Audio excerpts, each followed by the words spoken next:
So it's crazy to think that it's been, over 9 months now since the fire happened. Mm-hmm. It's weird too because it feels like it was yesterday. And at the same time, it's been like almost a year. And when you drive through the Palisades, it's not that much has happened, but it takes time for that kind of situation to show progress and movement, right? The good thing is that things are happening in the Palisades. Mm-hmm. A few months ago, there were still a lot of sites that hadn't been cleared. So the debris, the ashes, and all of that was still there. Most of the sites now have been cleared. Mm-hmm. So it kind of feels good driving through it because you feel like, okay, it's a clean slate and life is coming back and things are moving and we're prepped. it's moving forward.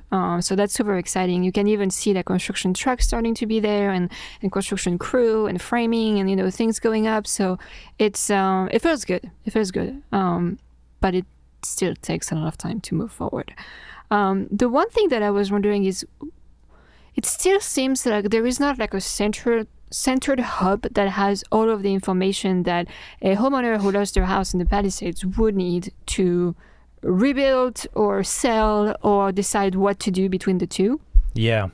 And it's kind of a weird thing. Like, I feel like the city would have put something in place, or maybe the community has some sort of small things in place, but it seems to me like you need to put a building or a temporary structure there with people who have the right information for anyone who needs help figuring things out to go to and not have to figure out where to go.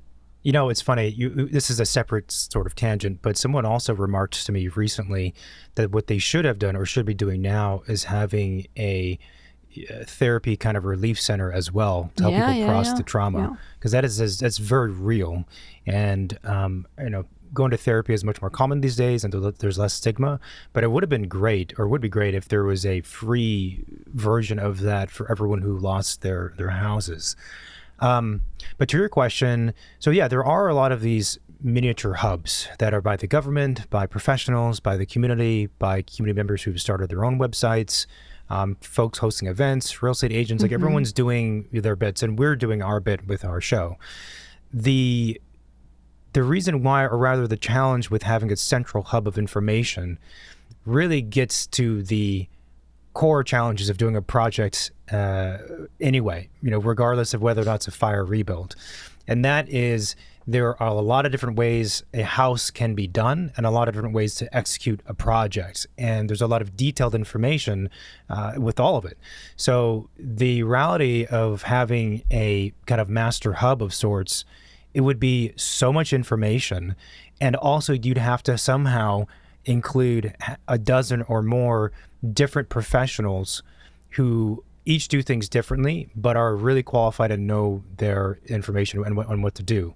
And that's just, it's unlikely. I mean, to be honest, I think the closest thing to a central hub of deep dive information that clients should really know before making a decision about a project is probably our podcast, not just the fire rebuild episodes, but the entire thing.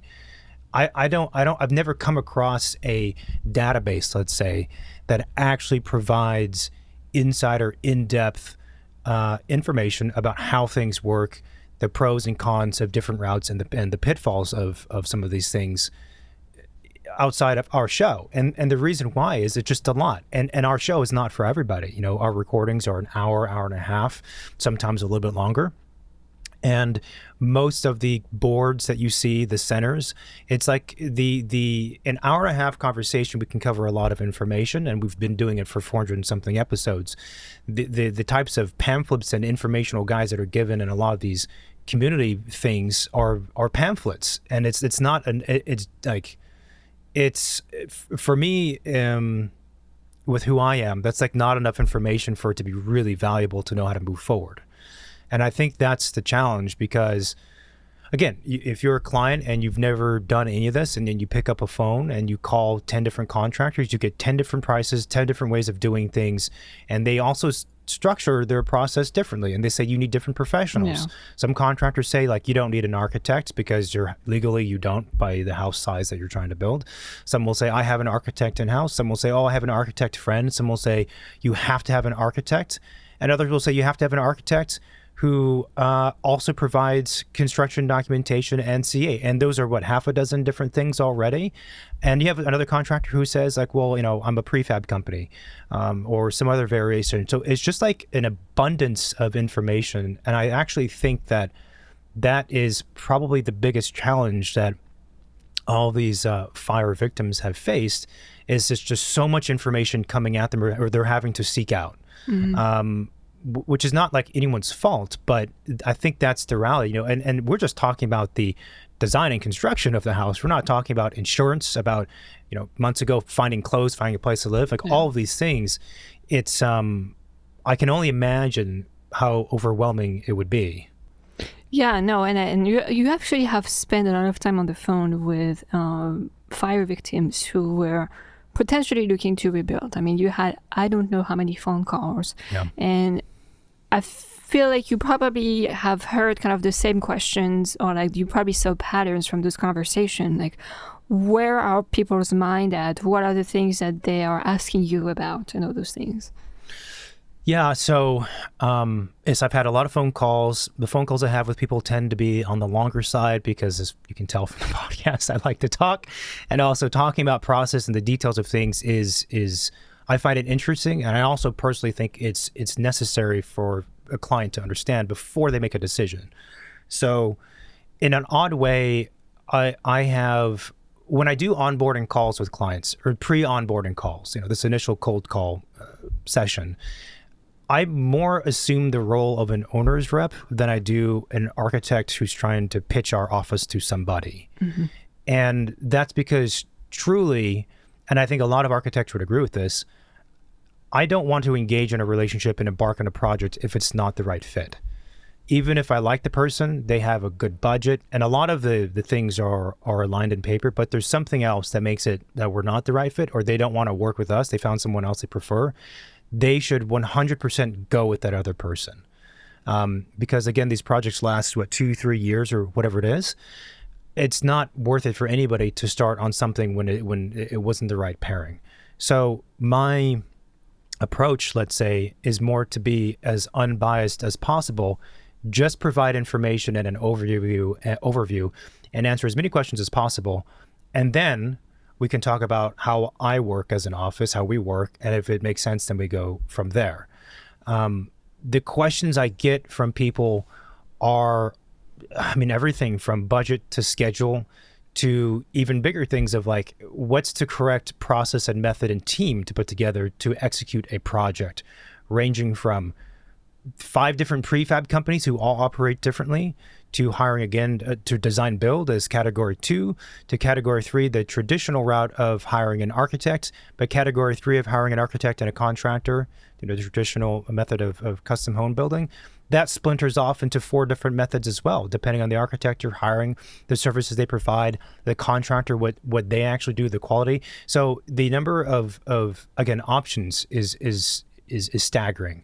And I just try to do my best to explain at a high level the pros and cons of all of those things, based on, though, the parameters that the potential client has given me. So yes, I can speak up about those things broadly, but the reality of whether or not one of those 3 paths and what variation within those 3 paths makes sense for a person is hyper dependent on their situation. So it's always the big parameters of the scope, the budget, and the schedule. In this case, because of insurance reasons for a lot of people, the schedule and the budget are very critical and immovable parameters, right? So that predefines a lot of things. Now we throw into the other third factor, which is equally important, is the client's personality and expectations for what level of house they want to get. If a client says to me, I have a tight budget, tight schedule, like a lot of fire rebuilds, I'm less particular about the design. Like, I really need a residence to be in, so I'm not homeless. Then that changes things. If they say, I've always wanted to do a house. I love, in our case, I love modern design.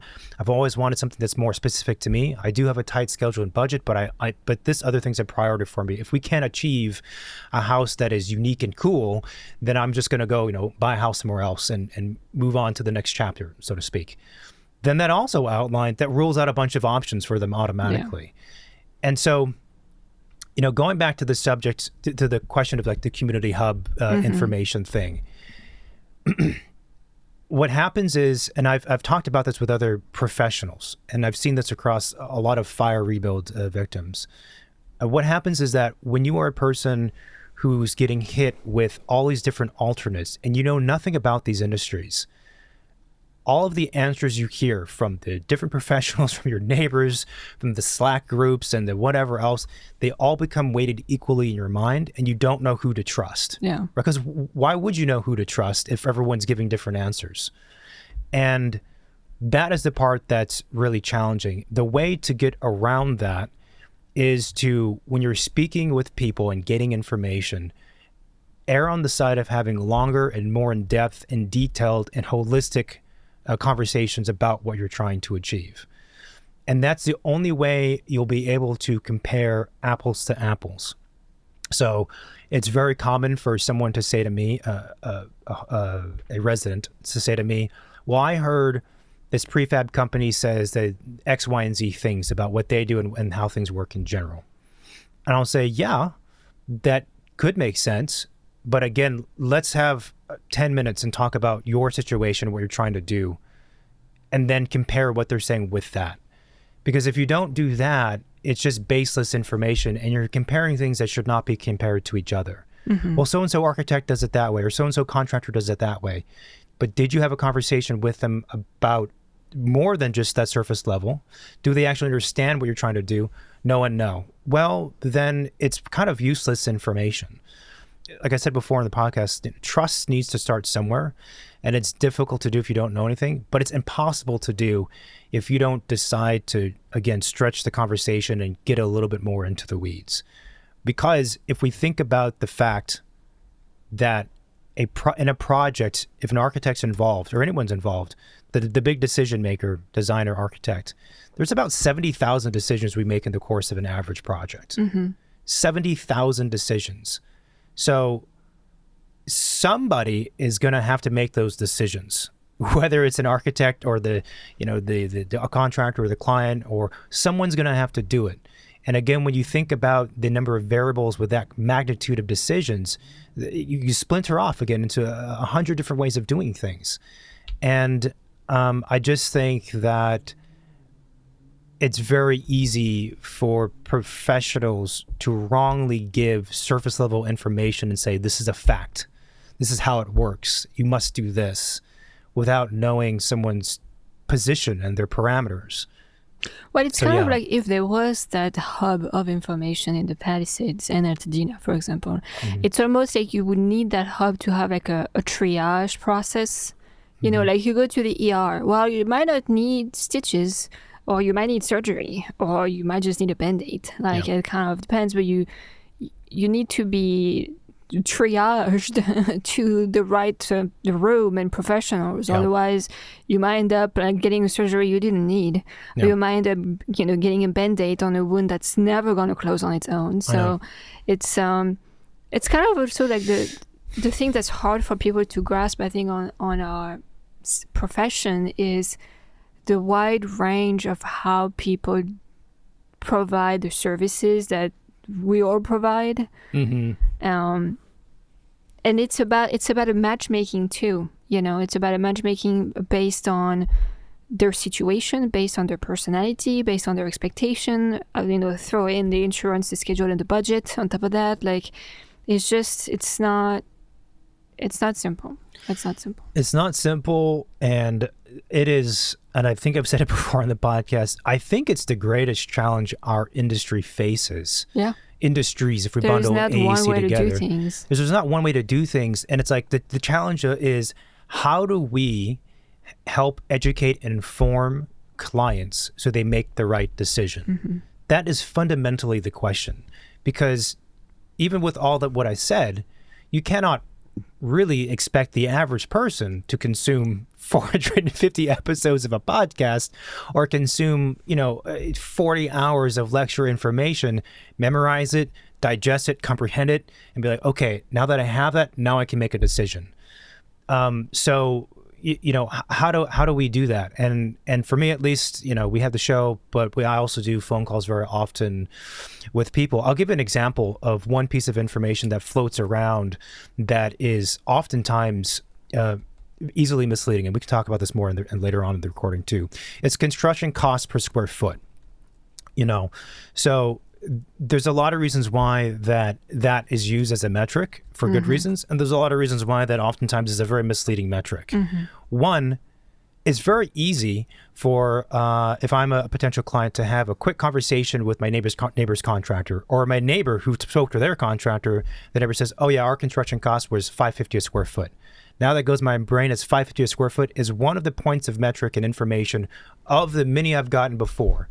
So now when I talk to someone else, an architect or contractor, well, someone said $550 a square foot. What's missing from that $550 is what was the schedule, what was the budget, what was the design quality, who was the contractor? Are they a spec builder contractor that takes all kinds of shortcuts on the inside of walls and floorings and structures that you don't see? Are they going cheap with materials? What was the execution level? In addition, here's another one.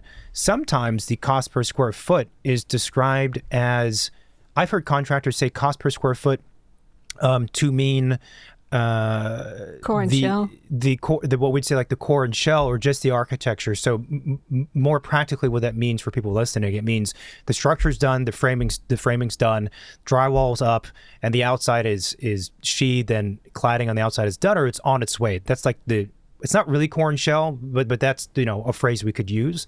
What's missing is all the interior build outs. So we don't have any cabinets, we don't have any sinks, we don't have any toilets, we don't have any tile. We do have the wood flooring because that's part of like the rough, the core and shell architecture. But all the interior stuff is missing. Landscaping's not part of that. Pool's not part of that. A bunch of stuff is not part of that. And so I was talking to one contractor, and because the client said to me, "Oh, well, I have this contractor, and he says I could do the house for $350 a square foot." And by the way, taking a step back, for people listening, these are California, LA numbers. I get that if you're in like Nebraska or Tennessee, the numbers are crazy high. This is relative to this market. And so 350 is, anyone in LA knows, that's like, how is that even possible? So I said, okay. I said to the client, I'm very skeptical of that number for a high-end, or not high-end, like a luxury high-end house for $350. That makes no sense to me, like at all. Like you're a third, off, or you're 60% off rather. So I said, well, let me do this. Let me talk to your contractor. So I call the contractor, have a conversation. Again, go a little bit further and say, okay, the client mentioned something like $350 a square foot. Like, talk me through, how does that work? How do you work? And yeah, it was revealed that he meant core and shell, not including the interior build out, not including landscaping, not including the driveway, not including the pool, there's all that other stuff. I'm like, right, okay, that makes a lot more sense. It's still low, but it makes a lot more sense. So what's your like ballpark, generally speaking, for the houses you do, all inclusive for the house itself? Forget the landscape and pool, because that can vary. Oh, it's like 550, 600. Okay, well, that is more plausible. And then I go back to the client and say, yeah, by the way, this 350 you've been using, that's not accurate whatsoever. So again, a relatively quick example of the cost per square foot varies so much. And also, again, does that include all the other outside stuff I was describing? Sometimes it does and sometimes it doesn't. So I think as a client or a resident, you need to be very careful when you get tidbits of information that are easy to like memorize, because there's a story behind those. And you really should know what that story is if you're going to make a good decision. Because it is unfortunate that very often people will hire contractor, designer, architect based on that factoid and not know the rest. Yeah. There is also some updates from the city, like since the fire happened, the building planning department kind of went through maybe a few changes from what was originally said. Yeah. And this potentially changes drastically what you can submit. Yeah. And it sucks for people who submitted stuff right away, because they probably the rules have changed. Could have got more out of that project. Yeah. So the city has released a series of updates since January, and the good thing is that, broadly speaking, those updates and the new and the restrictions and the parameters for what you can do has loosened up. And so they've made the process and the filing process and the rebuilding process like easier and easier and easier. the other good thing is that we've gotten to a point now, it's now October, that the regulations of what you can and cannot do as a fire rebuild are much more solidified. So we don't know what the city is going to do, but I don't think they're going to more drastically change the parameters like they did in the past.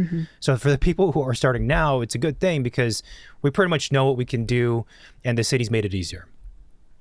To dive into some of the specifics though, so one of the big topics of conversation, of course, throughout the last 9 months has been how you rebuild and how you file that new project.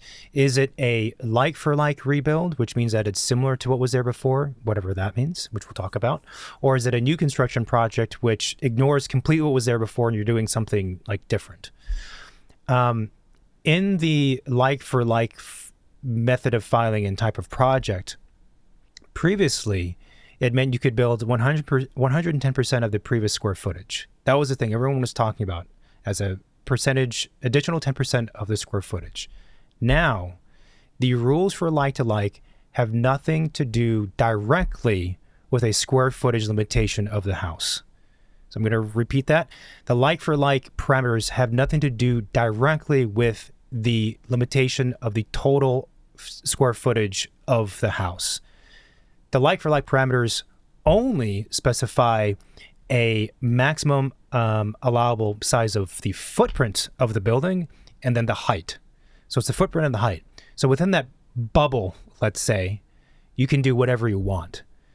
And that's important because mostly if you had a two-story house previously. So let's imagine there was previously a two-story house.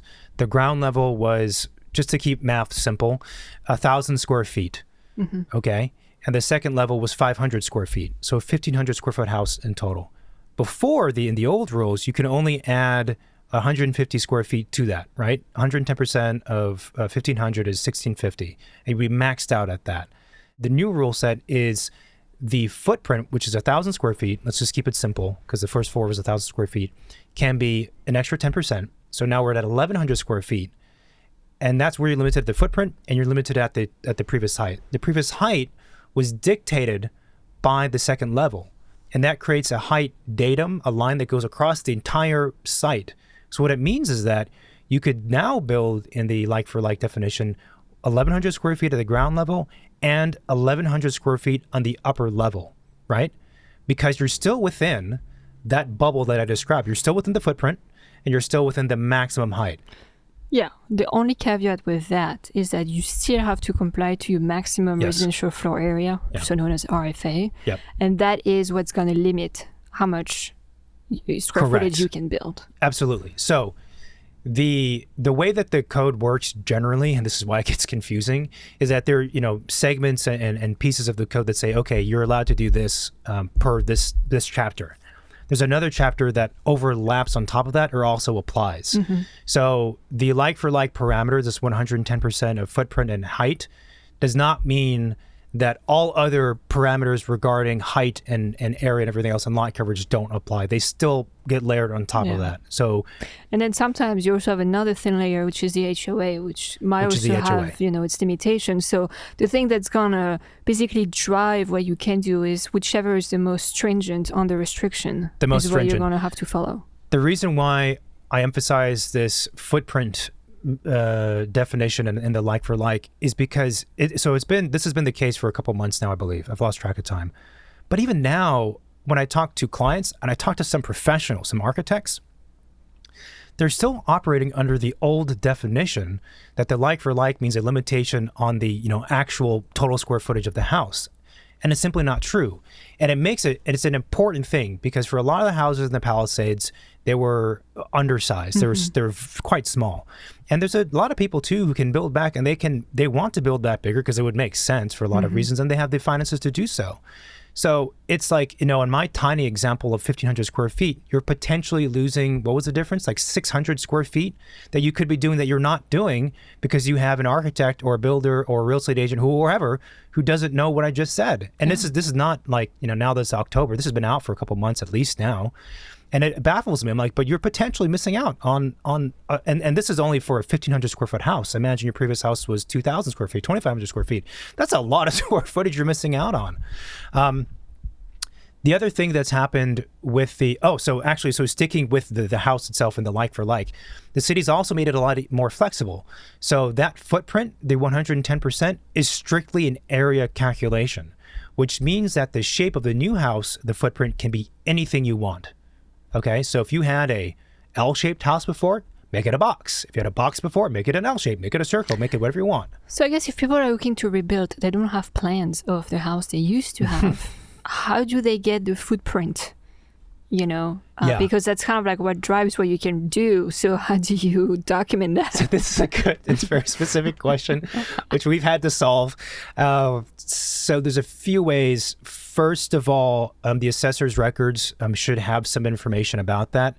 The other is that if you have a licensed surveyor do a survey of the property, and they, in their survey, demarcate the previous footprint of the house, that it counts as evidence in the city's minds. And they could do that if there is foundations. If the foundations were removed. So then it becomes difficult. Right. It becomes difficult, especially because a lot of the houses were built before there was microfilm, which is records in the city. There have been some surveyors who will say, like, look, if you can show me on Google Maps, like the historic record of what was there, and paired with the fact, I'm thinking of a specific example, the surveyor's like, well, I know this area of Palisades because I operate here all the time for the last 20 years. And I know all these houses are roughly, they're like this, they're tract houses. I can put down what was there before, and I'm good with that. And the city's like, okay, you have a qualified licensed surveyor who's saying that they stand by this, and that's good enough for us. So, is there a little bit of doing our best, all of us doing our best, and that's what it is? Absolutely. By the way, Apple Maps, depending on the specific part that you're in, can be really, really good for this. We actually had a project where the surveyor did an outline based on their in-depth knowledge of the neighborhood, again, tract houses. But what happened was, over time, there was a little bit of addition that was done to that house that probably wasn't filed or something. Mm-hmm. So there's no evidence anywhere of it, except for the fact that I happened to be using Apple Maps to look at stuff. And I saw that, hey, there's a good chunk of the building that was built out that's like a sunroom looking thing that it's not on the survey. And that changed our footprint, increased our previous footprint size. So I talked to the survey. He's like, okay, yep, I see your screenshots. It's as clear as day. I'm going to update the survey. So now we have a larger like-for-like footprint to work with. And, that does make a difference. So there's also, this wasn't directly related to your question, but the subject of what is the footprint, the previous footprint, is also kind of a gray area. So let's also talk about the idea of square footage in general. When people and this is another example of how a phrase can mean different things. When people talk about the square footage of a house, to be honest, there's 6 definitions of what that means. There's the true total square footage of the house that's constructed, livable spaces, and the garage. Does it include balconies or not? It's a question still. There's the Zillow square footage, which excludes... Which we don't know how they come up with those. And those exclude the garage, right? So contractors in their pricing stuff oftentimes include the garage because they still have to do a lot of the work in it, even if it's not conditioned. Zillow excludes the garage. And so for example, if you have a conversation just between a client saying, I'm going to do a house that's 3,000 square feet based off of Zillow, in reality, that's probably more like a 3,400, 3,500 square feet if you're doing a 2-car garage. And between 3,000 and 3,500 or 3,400, price-wise, that makes a difference. And so those are only 2 definitions. Then we have the square footage of the RFA, which again excludes the garage for the most part. And then you have the lot coverage square footage, and you have the footprint square footage. And then the footprint, which, as it would sound like, is the footprint of the building, but the footprint square footage also includes any areas that are extensively covered by a hard top. So tiny short eaves that are 2 feet deep, those don't count toward the footprint. If you have an eave or a projection that sticks out 5 feet and beyond, it counts toward footprint. So I only get into the details because it's like this is a very good example of how when cost per square foot or square footage is thrown around, it means very different things depending on the conversation we're having, and it causes a lot of misinformation. Yeah, no, it does. And, the gross versus net square footage is different. There's things that you exclude and things that you include. So it's hard to speak the same lingo. You were talking about, like, okay, if we had if the fire victim owner had a house that was an L shape, and now they wanted to be a triangle.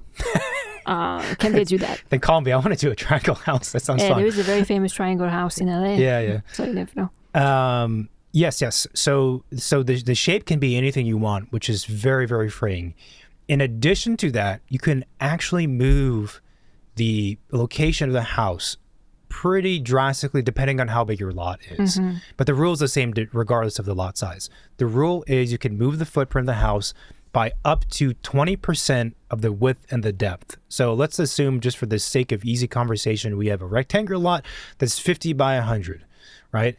That means your house was, before is located at whatever area.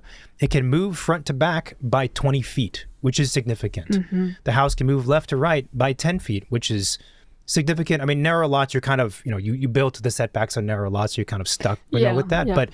But that, so between those two things, the footprint shape, and the 20%, it's a fair amount of freedom. It is. And when the notion of like for like came out, after the fires, a lot of people misunderstood that as I have to rebuild exactly what was there before. Yep. And the name is a little bit misleading because it's like, well, it's not really like for like. If I can move the thing around, I don't know, the X hundred, X number of square feet and like move its height, like it has nothing to do with what was there before. So yeah, they should probably rename that a little bit.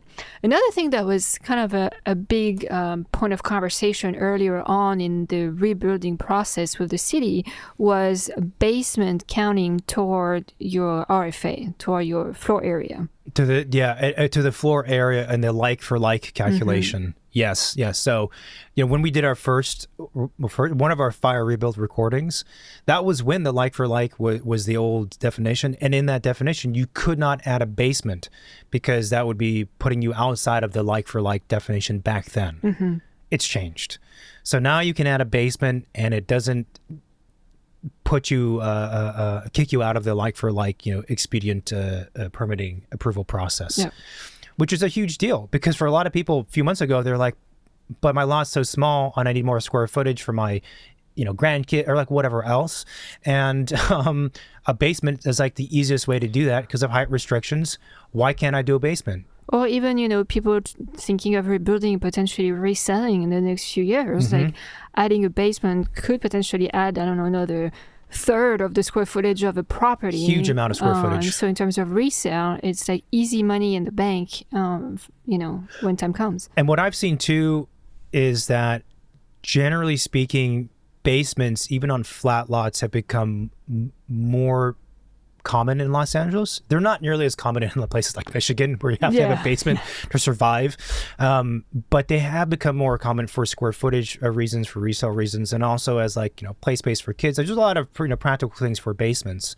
And to be honest, the decision that the city made to reverse what they did before and allow basements makes a lot of sense because there's the planning department and then there's the building department. And the planning department and HOAs, these people, they're concerned about what we see from the street. They don't, and we don't want people to build giant monstrosities that weren't there before. That is fundamentally, I think, at the core, the purpose of the like for like is we don't want people to just do crazy things. But a basement has no impact on anybody. You don't see it. So it really should, what they're doing now should have been the case from the very, very beginning. Yeah. That being said, though, so if you increase the square footage of your house in a fire rebuild project, one thing you have to be mindful of is the tax implication of that. Yes. And we're not tax experts, so you have to kind of do your due diligence research on that topic. Yeah. So the deal is, if you are in a non-coastal zone, and you're debating between like for like and a new construction, and we're telling you these things. And also, by the way, the permitting approvals timeline difference between like for like and new construction in a non-coastal area It's basically identical.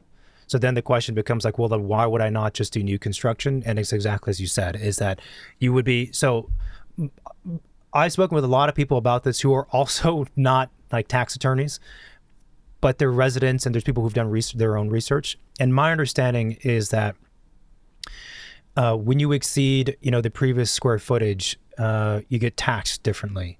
So if you're doing a like-for-like rebuild, the first 100% of the square footage you build back gets taxed the same as before. So it doesn't change. The additional 10% you're doing gets taxed at from what I understand, a higher rate, but not the rate of like a new construction project. When you go beyond that and your new construction, the property gets reassessed and now you're taxed much higher. I don't have numbers to give, and I wouldn't give it on the show anyway, but I know that anecdotally, for people who are on a tight budget construction-wise, they have partially chosen to stay within the like-for-like because they don't want to be in the higher tax amount, and they don't want to, it's too much for them. Yeah. So for whatever that means. So that kind of like squared away, a few questions that people might have lingering. Now, let's say I'm a homeowner, I lost my house in the fires, and I'm looking to rebuild, and I'm looking to find a contractor. God. The Palisades right now it looks like Las Vegas from the like 60s and 50s, like the old Las Vegas, where it's open land and it's just signs. It's signs everywhere. Like it's weird. It's weird. It's a very, I get it. Like you would put your sign out there, but also it's a little bit strange. But what's interesting though is that we, I mean, mostly you have spoken to a lot of local contractors, right? Yeah. And quite a few have actually expressed that they aren't really interested in working on fire rebuild projects. To be honest, what it comes down to for the handful of contractors I've spoken with who feel that way, it has to do with the clients and the likelihood of projects actually taking place. And it's not the client's fault, because of course it's not their fault, like this happened to them. But these contractors have their own business, we have our own, everyone has their own, it's a business. And the amount of time it takes, the conversion rate, let's call it, the number of phone calls you take versus the number of those phone calls actually converting to projects, the contract gets signed and it moves forward and it gets completed, is in our industries for contractors and architects pretty low anyway. Yeah. With the fire rebuild and the chaos of it, of the insurance and everyone trying to find information and comparing, apples to oranges to bananas, prefab to custom houses to design build, that ratio of that conversion rate is like half or a third of what it typically is. So there are a lot of professionals who, for right or for wrong, are like, it's too much. I can't, I don't have that kind of time to be spreading myself out like that, knowing that the chances of a project working out are like 1 out of every 30. Like I just can't do it. And that's understandable. There is also the whole, insurance to deal with and the timeline of those projects, which might in some way, in some instances, take longer than typical because of the involvement of the insurance. If the insurance gets deeply involved throughout the whole process, it's going to stretch the project schedule.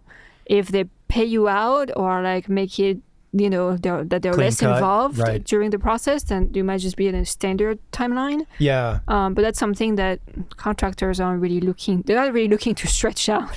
The construction timeline. No, I think that's a really good point. So on that last note, I think clients would be surprised that the professionals, the architect and the contractor, are all on the same page. Like we don't want these projects to take longer than they need to, for fire rebuilds especially, but for projects in general. Talking about insurance, so like, for people who are like out of the state and don't know anything about what's going on, people now are still dealing with insurance. That's why, like, I think it's easy for the news and for other non-locals to be like, why is it taking so long? Why is it taking so long? Like, first of all, if you're doing a proper custom house, the design and documentation phases are 9 to 12 months. That's why, if you're doing like a real custom house. Secondly, people are still dealing with insurance. They don't know how much money they're going to get now, and it's October. So it takes time. The other thing, with like the fallout rate that I've seen historically with other fires, And also I've heard happen a number of times with the recent fires in LA is that there was this idea that people had to get 6 or 10, neighbors together, all in a cluster, hire the same contractor, hire the same architects, gain an efficiency because of that, right? Get the soft costs down if we're using the same soft cost professionals, soft cost meaning architect, engineer, designer, landscape architect, those people. Get the construction costs down because the contractor is going to give a discount and they're going to buy materials in bulk, and they're going to stage all at once, build all this kind of stuff. On paper, it sounds great. In theory, it sounds great. However, again, what happens with these kind of fire rebuild projects is that people decide not to rebuild. Even if at the very beginning they had all the intention in the world to rebuild earnestly, they end up deciding not to rebuild. Why? There's a handful of reasons we've seen. One, people relocate to a different city because, you have to move. So they're now in Manhattan Beach, Hermosa Beach, in Venice, in Santa Monica, wherever, Newport Beach. And they're like, I've been here for like 5 months now. It's not bad. I kind of like Manhattan Beach. I'm super close to the beach. There's volleyball there. It's a good community. It's good vibes. You know what? I don't need the headache of rebuilding. I'm going to find a place here. I've moved. The other reason why is people just get too exhausted with all the stuff that I mentioned. They're like, I can't handle it. They get burned out. They get burned out. Totally understandable. Third, something else happens in their life that they realize that this. I now fully understand that what I'm about to embark on is a serious endeavor, and I have my attentions need to go to something else, to my job, to my family, to my friend, whatever it is. And there's probably some other reasons I'm forgetting. So there's a lot of the insurance, of course. Finally, I find out from my insurance what I'm getting. It's not enough. Yeah. So there's a lot of really valid reasons for people to step out of doing a project. And I don't know what the statistic is, but it's probably pretty high. Like the number of people who at first, in the first 3 months said, I'm going to rebuild. How many of them decided to not rebuild in the last 3 months? Yeah. Probably like half or more. I mean, out of the 7,000 lots that burned in the Palisades, I think maybe about 200 got on the market for sale. Yeah. And I think people are still deciding right now what to do. Yeah. Like there is the grieving process of what you've lost. There is the negotiation with the insurance and understanding what you're going to get from that. Yeah. And then there is like, okay, what mathematically and personally makes sense for me now that I have all that information. Like it's a huge consideration. It's a huge consideration. And so going back to the example of when people do these cluster builds, let's say, people drop out. And so, if you have a group of 6, one person drops out, okay, now the prices go up. 2 people drop out, 3 people drop off. Well, now what? Now half is now we're doing it. And I've heard, again, multiple times, deals like that, even when the architect is signed, the contractor is signed, it falls apart. Yeah. And so for going back to the subject of the professionals and the contractors, it is on their side months of time that they've spent, educating people, getting to a point, putting together this like special all this stuff, and then it falls apart. And they're like, you know what? I'm busy already with work in other places. I can't do this. But it's like pro bono time, which is fine if it turns out into something. But if it's not, you can run a business based on pro bono. So, but the interesting thing is that we've heard that from local contractors that there is a lot of out-of-state contractors who are kind of like bringing their sign and their people here. And we haven't heard positive things on that. It sounds like they sign you on, you give them your retainer, and then 3 months later, nothing has happened. So I would say if their price looks really low compared to other local contractors and they are from out of state, like I would probably walk away from it because they probably don't know what they're talking about. I also think that, it kind of makes sense to use a builder from a place that's at least in the same state, so they know like the state, building code, regulation, how to work out inspections and all of that. They don't need to be exactly in the neighborhood that, you're building in, but at least like in the same state would be the bare minimum to me. It's an interesting thing because I think when we look back on all of this, 10 years from now, the fire rebuild process will serve as a case study as an extreme example of what typically takes place in a normal project anyway. Yeah. And what I'm thinking about specifically is the amount of second guessing, questioning, and getting, again, a bunch of different information that clients, that process they go through. And now that the pressure is so intense and the constraints are so tight, and there is this, all this stuff in the news and on social media and on again, the WhatsApp channels, that it's like really opened the doors. And so it's very tempting for someone to go with an out-of-state contractor. I'm not disparaging all out-of-state contractors or professionals at all, but go with someone like that because their numbers are good. But so like what I would also say, broadly speaking, because my answer would vary depending on a client-specific situation, but broadly speaking, if you're under that kind of pressure where you have tight budget, tight schedule, and those are immovable, you cannot go past your budget, you cannot go past your schedule because you don't have money, like you got to get in, then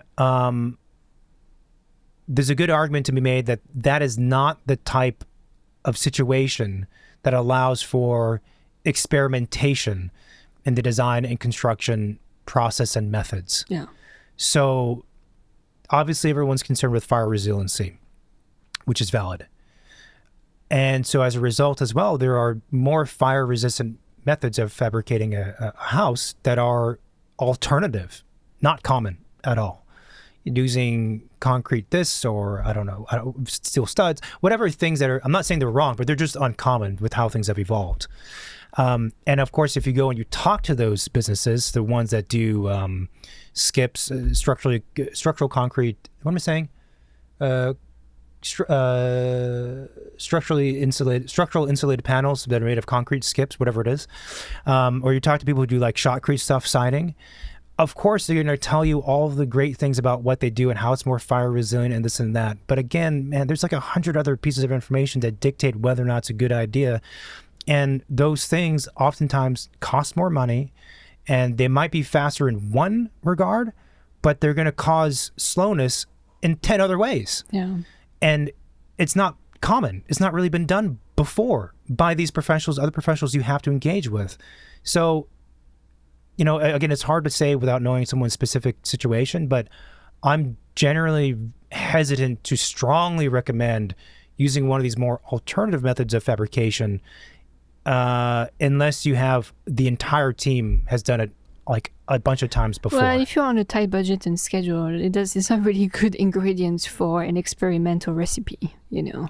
No, and the thing too, the other variable with that is, I would say if you're the type of person where design is very low on your priority list and you intend on using one of these other methods and you're hiring a team that only does that, then that's on paper, you know, I think more likely to work out.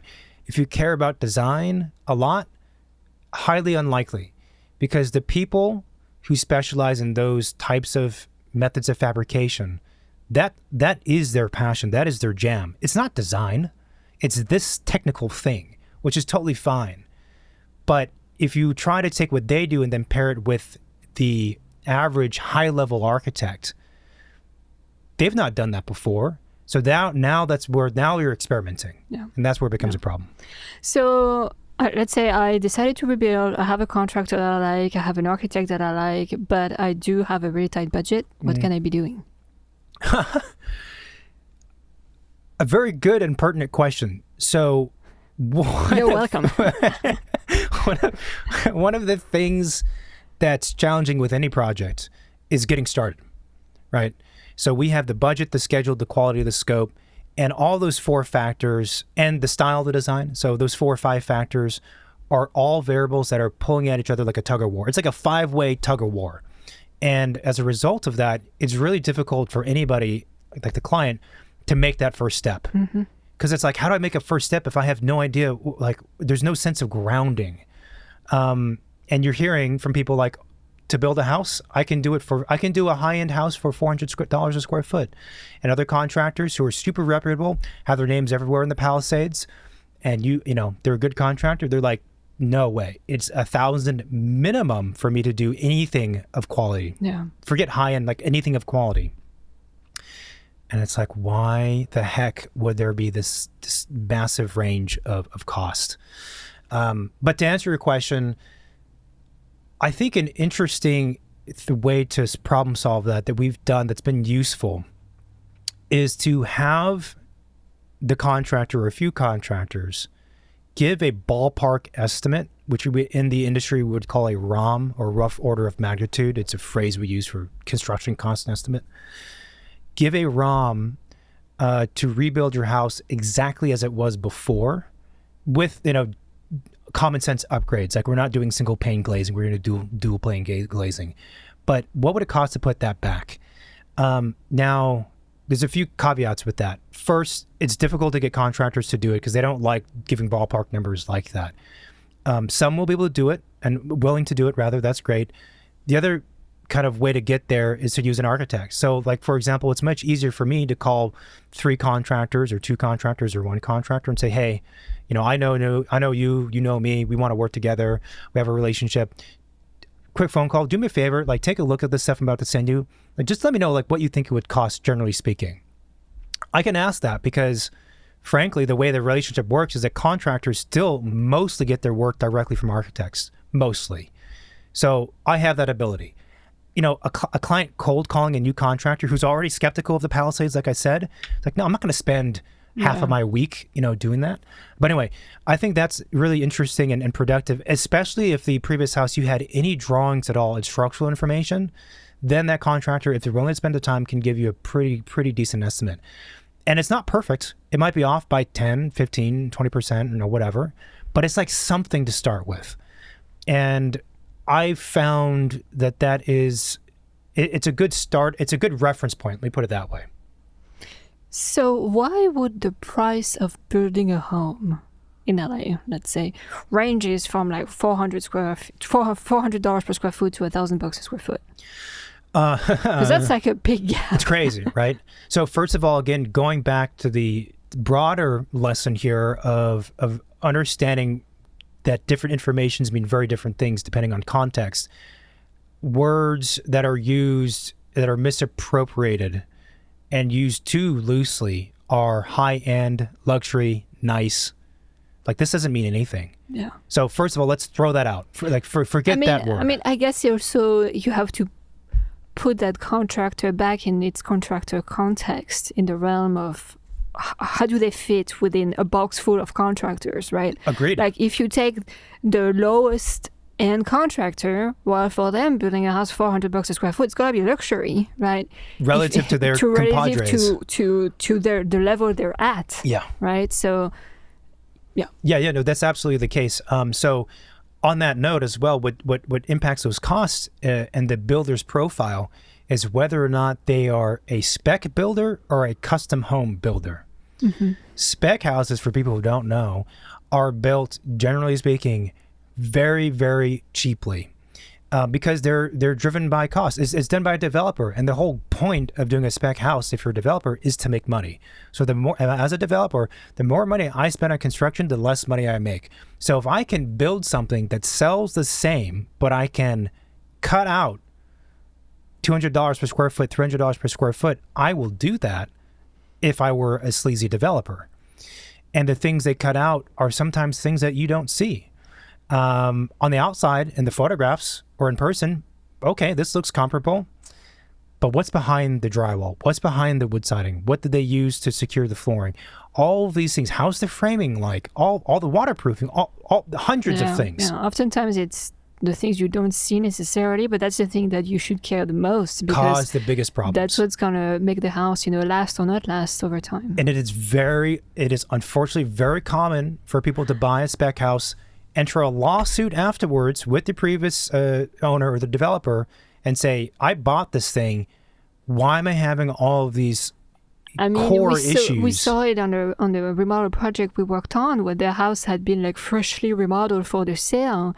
And as we opened up the floor, we realized that the heated floor system was just hose literally thrown between the joist.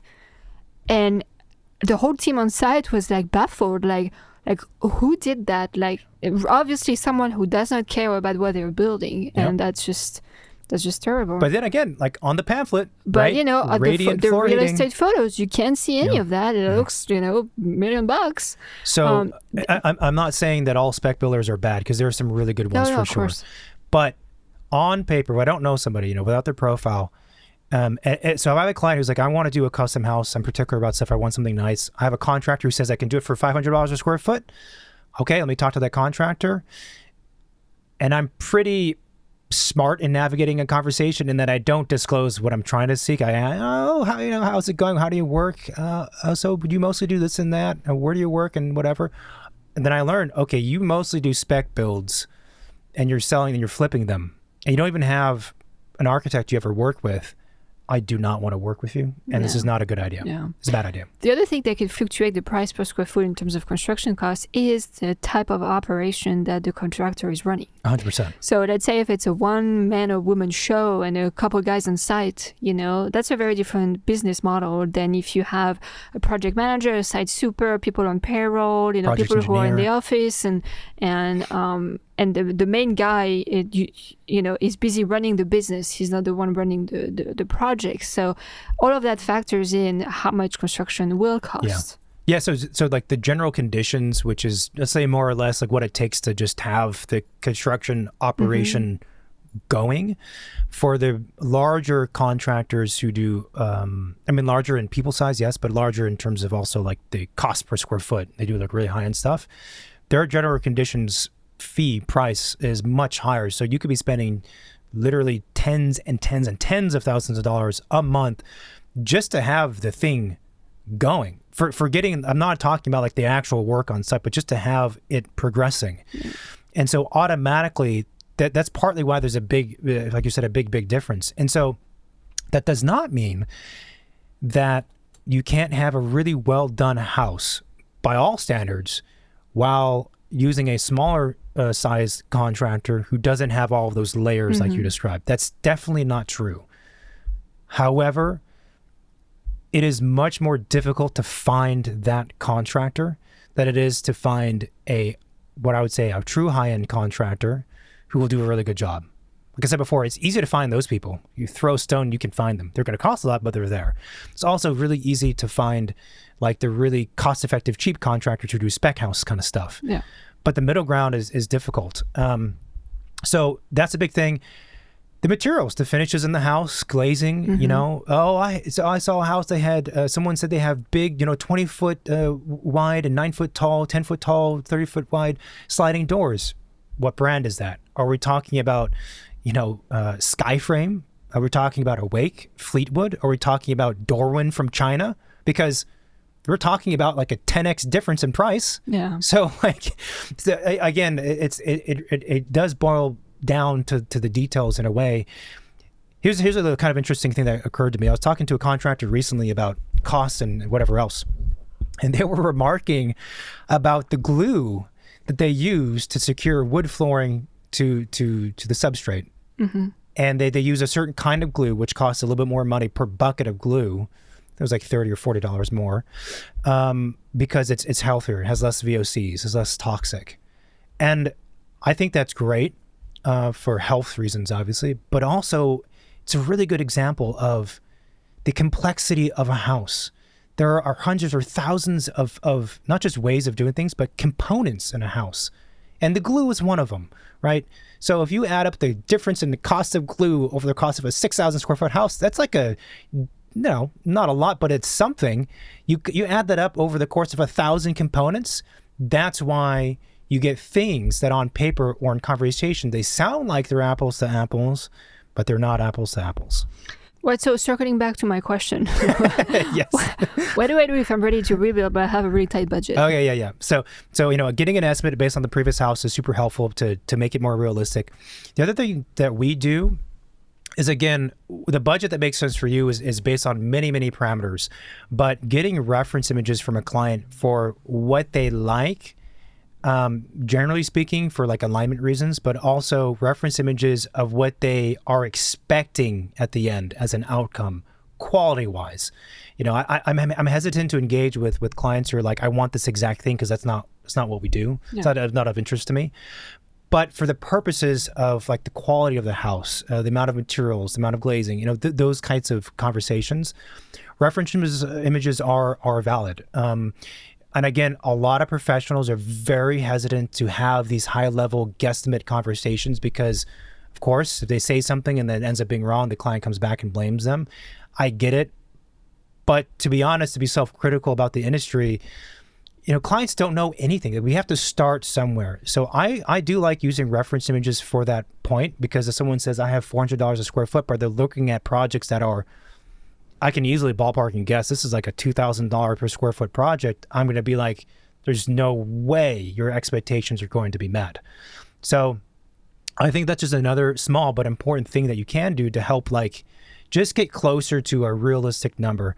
Then, of course, the truth is, there's a limit to all of these things that you hit. There's a ceiling to it very quickly, this kind of a guesstimate conversation.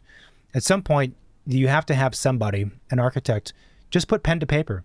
Start drawing some stuff. And right after that, if they have, with the way that we work at least, we have good relationship with builders, talk to a builder, say, okay, based on what I do have some drawings for you. I have some allowances. I have some material placeholders. I have dimensions. Give me a ROM. And that's like the very first more real thing that is easier to attain for a client compared to the other two things, because that's becoming a more standard way of practicing. And everyone, including the contractor in particular, is more comfortable with that because it's based on actual drawings an architect has done. And I'm talking about, in our case, we do that as fast as possible, as early as possible. So for us these days, it's literally after the very first design meeting. If we have something that's roughly works in terms of program and square footage and general gesture stuff, that's enough to start a conversation right then and there, budget-wise. The other thing that a lot of people have been mentioning, people who are looking to rebuild, is using prefab companies. And the word prefab is kind of one of those words like, high-end luxury that's been thrown around interchangeably to mean 100 different things. Yeah, so prefab. I think prefab is a really, really good idea. And recently I've done a very deep dive into prefab, and hopefully in a few years from now, we'll have some really exciting announcements about all of that, that space. But for now, it's R&D for myself. And so my point is, as I know a bit about prefab, it is one of the words that's thrown around too easily. Look, prefab means things on different scales. True prefab in the fullest degree means that the vast majority, like 90% of the house, is prefabricated and it's just brought on site. And that could be like the entire miniature ADU thing is like just dropped onto the foundation. That's like one version. Or the house is broken down into smaller but still really big components, cassettes, panels, modules, and those all come in pieces and put on site and then just kind of like tilted up and fastened together. And then you go further and further down to breaking apart the house even more. And what I have seen is that a fair number of prefab companies use the word prefab, but they're more on the latter end of the spectrum, where the house is being broken down into such small components. And therefore, also now we are needing more labor on site.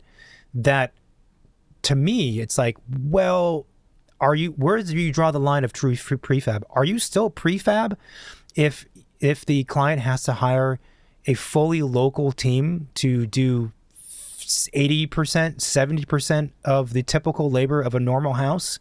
Is that still prefab? Because labor, roughly speaking, is about half of the cost, maybe 40% of the cost, something around there, right? So if like 40% of the cost of the project is still the same because you have local labor, is that considered prefab? I don't know. So it's kind of a slippery slope in that spectrum, and that's the problem I've seen. It's the even getting more specific, the aspect of a house that's the easiest to have it be prefabricated and is almost always prefabricated by all of these quote prefab companies is the structure, the framing of it, right? And the framing can be, again, SIPs, like I said. It could be LGS, which is light gauge steel, so metal steel studs. It can be type 5. It can be a lot of different things. But the structure is the part that's consistently prefabricated, in a shop. And I've spoken with people who do that, and they sell that as a company or as a prefab company or whatever. And again, it's like going to the specialist, like I mentioned before, the shotcrete concrete guys. You're going to a specialist, they're going to sell you the specialist thing, right? They're going to say how much time they can save with the framing, how it's more fire resistant, how this and how that and whatever. And look, all of those are true for that one part of the house. But framing is a tiny part of the house. In one instance, I was talking to a client of a prefab company. I'm not going to name names, of course. And he was like, I'm super interested in this. I'm gung-ho, got it. And he's like, I'm never doing this again, because he did not do his research. He did not realize he would need that amount of local crew. He did not realize that a bunch of other stuff in the house was not prefabricated. Yeah. So, we were talking about before the core and the shell, the foundation, the framing, the drywall, the skinning, and then the build-out stuff. Well, foundations cannot be prefabricated. Foundations are done on site. So let's say the framing is prefabricated. You have to tilt up cassettes. So framing time goes down by 50%. Cool. Drywall has to be done on site, because you cut drywall on site for the most part. All the interior build-outs in the example I'm thinking of, that was all done. So like when you boil it down in that particular example, the prefabricated part was like 10% of the project. Yeah, which like every bit matters in terms of schedule and budget, but at some point it's also sometimes adding more time to the schedule, working with those prefabricated kind of like special items, because if you've never worked with them, the contractor has to get familiar with how that system gets put in place, when it needs to get put in place in the sequence of construction. Yeah. The architect needs to understand like how does it work, so everything else around it could work with it, and that just adds up time. The challenge is that for the most part, there are these two distinct separate camps. There's prefab and then there's not prefab. And again, if you're a client and you can choose one of those camps and you're set on that, that's great. So if you choose prefab and you're like, yeah, design, again, I'm good with having design that's close enough. I'm not going to tamper with it.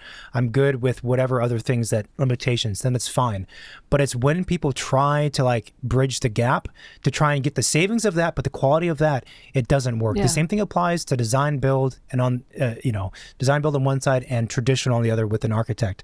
I'm going to use design build for cost savings, but hire my own architect and have them work together. It doesn't work. Different business models. The information is different. The business models, everything's different. So I think prefab is a phenomenal idea. There's some companies that are decent, some companies that are horrible quality. And the thing too is interesting is the true prefab companies that are actual prefab, not like the sketchy thing I described. The ones that do decent design, right? They do good all things considered, it's good design. They pencil out to not being a whole lot cheaper than a custom house. I think it saves on time because everything happens in basically a giant warehouse. Yeah. So, everything's really clean, really organized, and it's kind of like, factory chain work. Yeah, in absolutely. some ways, right? Yeah. Like you don't have a crew that's being split across like 5 different sites and the schedule and waiting for materials and stuff. It's like everything's there. It's just an assembly chain and a kit apart, right? Yeah. I think the schedule is probably the most advantageous thing by doing prefab. Provided you're not going to tamper with it, though. Provided you're picking what's in the catalog and that's it. That's like it. You're not doing trying to make it a somewhat custom thing. Yeah. Yeah, no, it's totally true.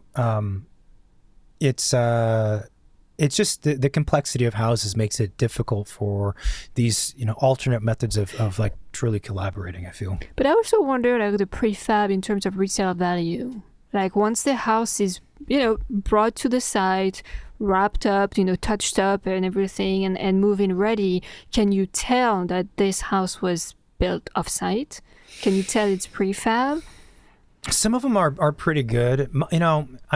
Look, my biggest concern with prefab is design quality.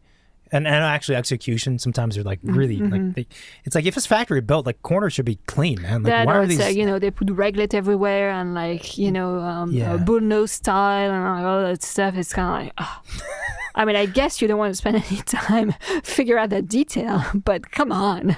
So that's also the distinction. It's a little like bulky on the edges, Bulky. No, that's actually a really good word to describe like prefab stuff in general. And I will also use that same word to describe cheap, modern architecture and cheap architecture to begin with. Like things are bulky, and things are bulky because you don't have a precision builder. And so when you have bulkiness, it allows the team, the builder, let's say, and the architect to like hide things that were not done correctly. So when you have giant thick baseboards and molding and all this stuff, it's to hide imperfections. That's partly why it's harder to. That's why we said before in the show, it takes a certain kind of builder and framer to do a modern house where it's clean lines and things are meeting perfectly, because you have to be close to perfect from the inside out from day one. Cheap, modern, again, all that stuff you stick on are traditional. Doesn't matter, man, because we have all these things to hide. Any closing remarks? Just that, we'll probably do another one of these recordings, I guess, in the future. 6 months. Obviously, we're always open doors for people who have questions about any of these things. It's worthwhile doing your due diligence up front as a client, I think. It's also, I would say, and this is somewhat contradictory, if you are a client, be mindful of the fact that for the last 9 months, you have probably been exposed to too much information. Yeah. And I say that because what happens for anybody when you're exposed to too much information about something you don't know, you inherently start to not trust anything, which is totally understandable, especially given the fact that insurance companies are just like evil people, apparently, and they just don't care, that your level of trust just goes down. And I don't have an answer to this, but I think at some point, if you're doing a project with somebody and you're committed to them, you kind of have to like breathe and say, okay, I have to trust who I've hired. Because if you continue the mindset of constantly being in fear and mistrusting people, even if it's based on reasons that were out of your control, like the fires, you're in for a bumpy ride. And the reality too is, we've outlined on here in a lot of different ways how things are done differently. And we've also talked about how some of them don't make sense. But the truth is, when it comes to, for builders, but especially the architects, more the creative side of things, different architects and different designers practice differently. And at some level, tier of professionals, it's not right or wrong. It's just a different way of working. And so in the beginning, when you're trying to decide what to do, these big decision lanes of, prefab, design, builder, typical, and what contractor and whatever else, those are big decisions and categorically different. And you can compare them. You should be comparing them and thinking about them, the matrix of information. But once you get going, at some point, it's not healthy or productive to constantly be thinking about alternatives, because at some level, again, like I just said, there's just different ways of doing things. Yeah. So it's a tricky process. Again, any questions though, reach out. I don't have anything else. Want to give us an outro? Me neither. Thank you very much for watching and listening to this episode. If you like what we do, please review us on Apple Podcasts and Spotify and YouTube and everywhere else you can find the show. You can find us on social media, Instagram, Second Studio Pod. We have the website, secondstudiopod.com, where all of the episodes are listed. There is more in that series. If you go to the Project Companion tab, you see a whole series to kind of help you navigate the whole process of working on projects and with architects and consultants. And if you have any questions, any feedbacks, you can contact us with the hotline 213-222-6950. If you call, it goes to voicemail, and if you text, it goes to David's phone. So but I don't pick it up. It goes straight to voicemail or text. I think it does, at least. That sounds good. And our office out there, which is Fame Architecture and Design. I think Fame Architects is our website, and Fame_Architects is our Instagram handle. So reach out. Appreciate you guys listening, and more to come. Thanks. Bye. Bye-bye.